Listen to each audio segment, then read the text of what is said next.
the next morning. It's nice and calm in this Anchorage. China Camp is an interesting place. We have yet to go to shore to explore. You know, we were anchored out there in the middle of the night. We made the decision to move in. It just was not laying down. It was lumpy, hitting us on our beam, and it was very uncomfortable. As soon as we moved in, we got out of that current and the majority of the wind. But the downside is, this is a very shallow bay. You know, here we are a couple 100 feet off of shore right now, and at high tide, we're sitting in 9 feet of water. At low tide, about 5 feet. So it's just not much distance between our rudders and the muddy bottom. But luckily, it was a calm evening. You know, everything laid down about midnight, 1 o'clock, and we slept well. Well, the girls are gonna go to shore this morning. I'll shuttle them in, and I'll come back and stick with the boat. The winds have just been real unpredictable here. I just don't feel safe leaving the boat without somebody on board. So let's get them into shore, and they'll go exploring.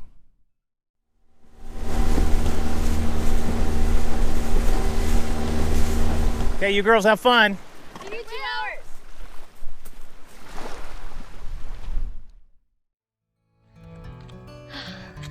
This has been a really good hike, right, Emma? It's so beautiful, and we actually saw a bunch of deer. That was awesome. It was pretty cool. They weren't really scared of us, but you know, we kept our distance. Yeah. This camp actually has a lot of memories for Teal and I because, gosh, I don't want to say how long it was, but years ago when Teal and I were on the hunt for our first boat, we took a long weekend and drove from Washington down here because there was a sailboat that we wanted to look at.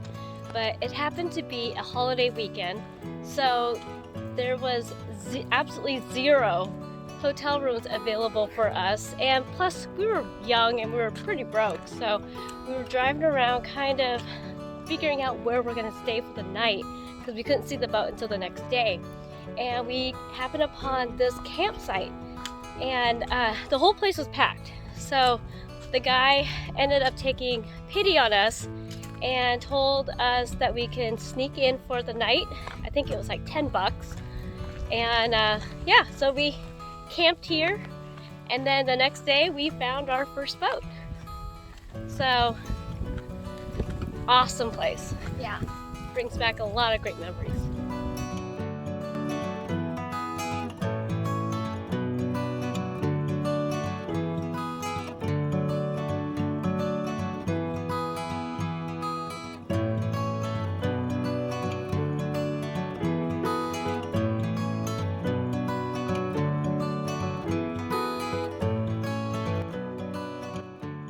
Camp State Park is a state park of California, known for its hiking, mountain biking trails, and scenic views. Aside from that, it has a rich history. After the gold rush and the completion of the Transcontinental Railroad, demand for Chinese laborers abated. The Chinese had to find other work. This land was leased to Chinese shrimp fishermen. Most of these fishermen had come from Canton in the maritime province of Guangdong, China. By the early 1880s, China Camp was one of the many coastal fishing villages in the Bay Area, with nearly 500 residents. San Pablo Bay's mudflats provided an ideal grass shrimping location. Nearly 3 million pounds of shrimp were caught each year, dried, and exported to China.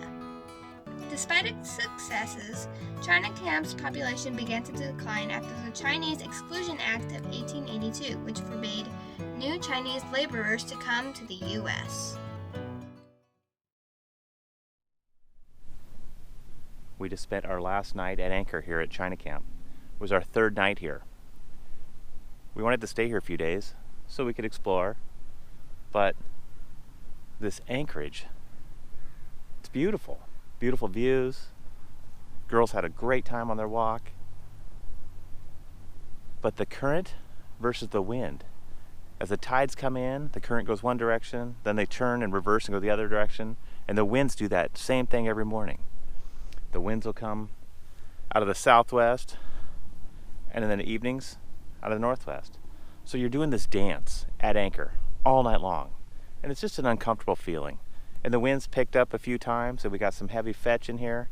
It's a real kind of muddy bottom, and all the good spots are crowded with all derelict vessels. There's nobody on any of these boats. So it puts us out at the outskirts of this anchorage. So I'm going to give this anchorage a 2 out of 10. It just wasn't real comfortable for us. Last night was the best of the 3 nights, but it's time to go.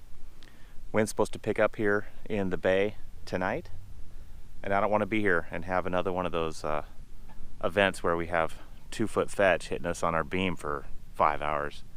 So we're going to sail across the San Pablo Bay. It's about a 10-mile sail just across the bay over to the San Joaquin Sacramento River entrance. And we'll head up into the river system and try to find a nice little anchorage for tonight. So it should be a good sail. Nice light breeze right now, calm conditions, and the sun's out.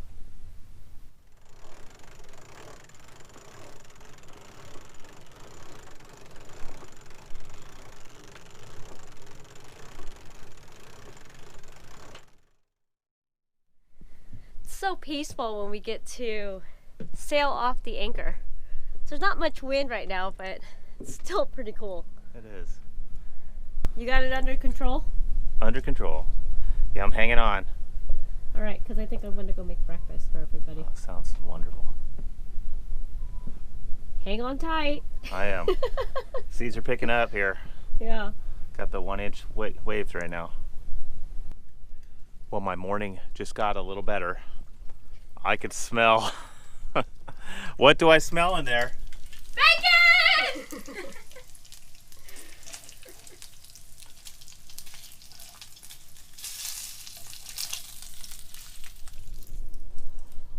So peaceful. Just a quiet, leisurely sail.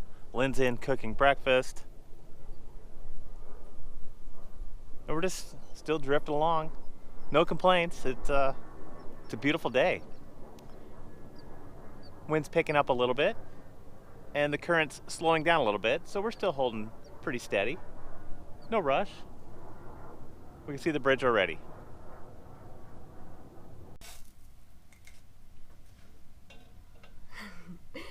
There's your breakfast.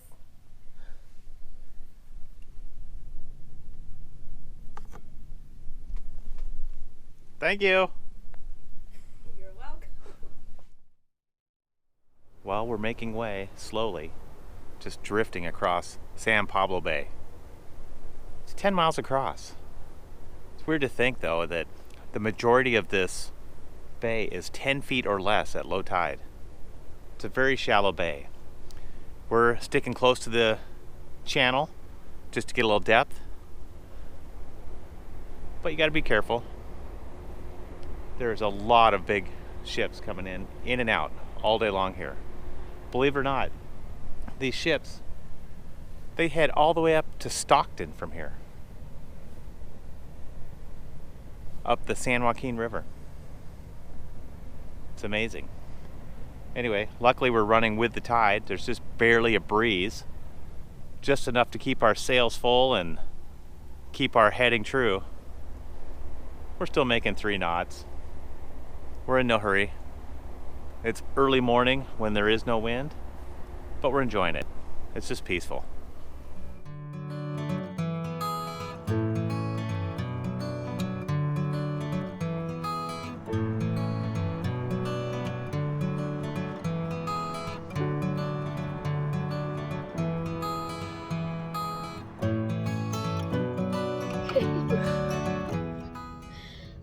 Okay, so as we started coming up the Sacramento and San Joaquin River system, the temperature started rising.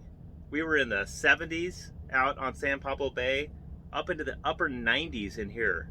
It was a drastic temperature change. And worst of all, the smoke is getting thicker and thicker as we come up in here. There's a new wildfire not too far from here that is blowing right to our location. And it's amazing how much it's affected us just in the last few hours. Yeah, it's really bad. I mean, the air quality is really bad.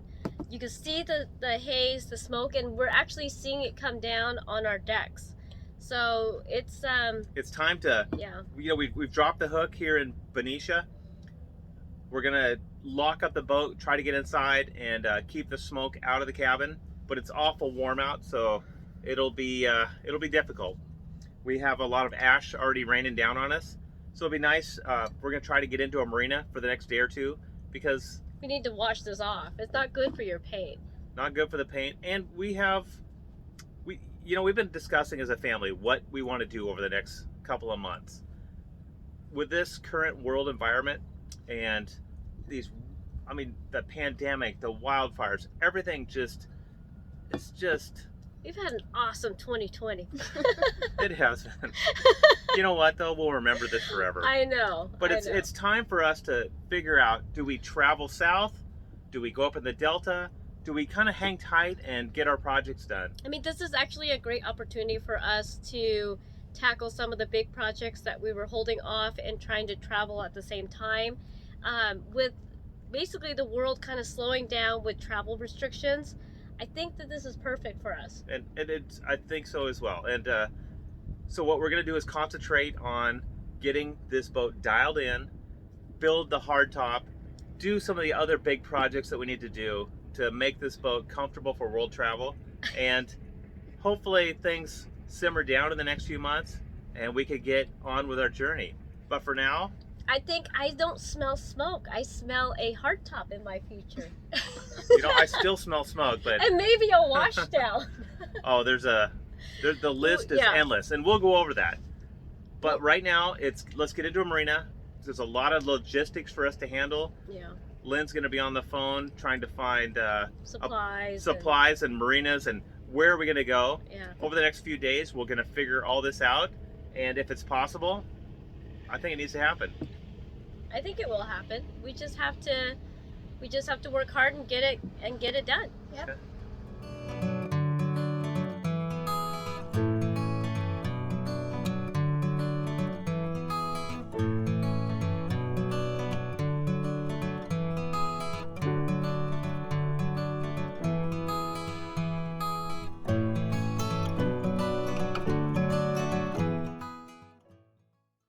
It was really nice to be on a dock again after being on the hook for almost 2 weeks. My mom and I took full advantage of the dock water and scrubbed Basik top to bottom. It was lots of work, but Basik was really dirty.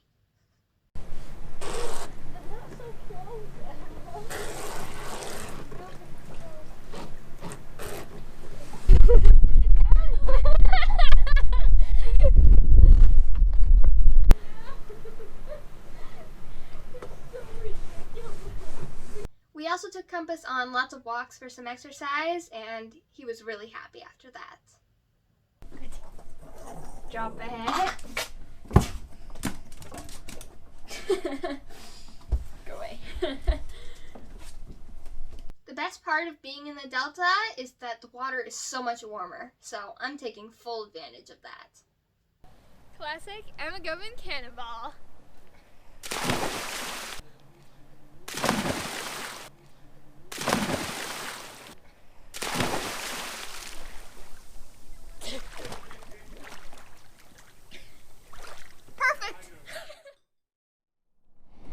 Just dropped off the keys. We are all set and ready to head back out again. We came here the other night and it was just kind of nice to be on a dock, to be able to drop off garbage, pick up some supplies, fill up with fresh water, and make those calls. I feel pretty good that we are ready to head back out again for probably another week. And then at that point, it's the big move to Napa Marina. Teal is kind of just getting everything prepared. I already made a ton of food so that we can just relax at anchor. Gonna be spending about a week in the San Joaquin Delta system, so that'll be kind of fun. It's been a while.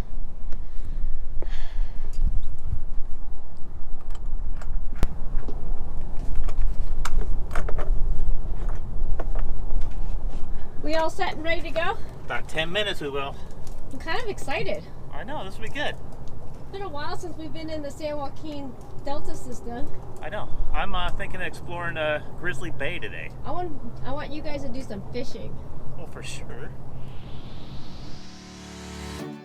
watching this week's episode of Onboard Lifestyle. If you liked it, be sure to give us a like and that you are subscribed to our channel. Special thanks to our patrons. You guys are amazing, and your support means that we can continue to create and share our videos. Be sure to tune in next week to see what we are up to. See you then!